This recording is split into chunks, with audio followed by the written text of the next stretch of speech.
It's 2013 in a Hong Kong hotel room. Edward Snowden, just 29, sits staring at his laptop. Outside, the city hums with life, oblivious to the storm brewing inside these four walls.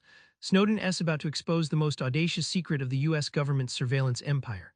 But how did a kid from suburban Maryland grow into the man who'd risk everything to burn his permanent record into the world's conscience?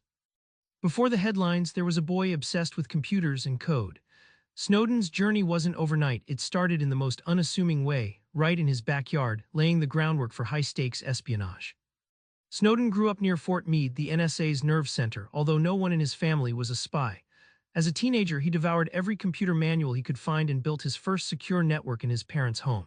His curiosity went beyond games. He was hacking school systems and understanding what made digital communication tick. Think of Snowden's early hacking like learning a city's subway map. Instead of destinations, he memorized code, encryption protocols, and data flow. This was the blueprint of the invisible system behind the internet where secrets hide and governments listen.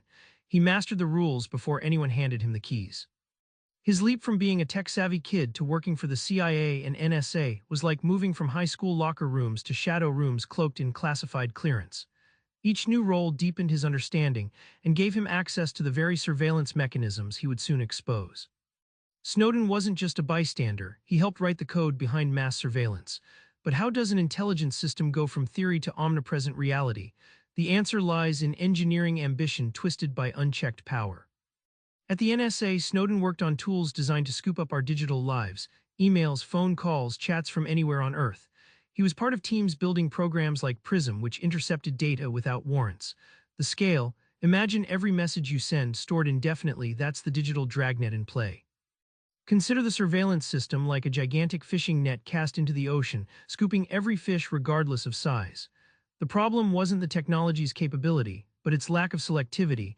Innocent lives were caught in the sweep, privacy sacrificed for vague promises of safety.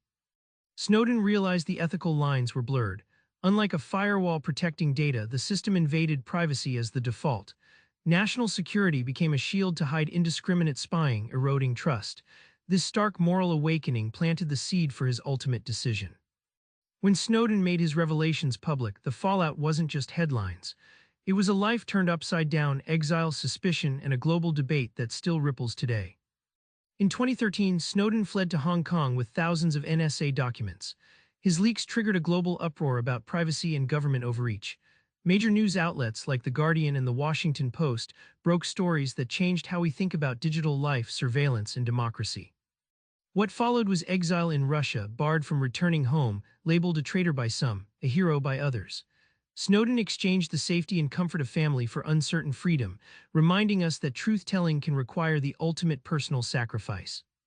Today, Snowden's story lingers as a warning and a call to action. Our data isn't just bits and bytes, it's our digital existence, vulnerable to being weaponized. His permanent record challenge: question who holds your data and whether you consent to their power. That hotel room in Hong Kong wasn't just a moment, it was the climax of Snowden's entire life story, from curious kid to digital rebel. His permanent record isn't just his past, it's a mirror reflecting our own data lives. So here's a thought tonight: check your digital footprints. Ask yourself who really holds your story. That's where your power begins.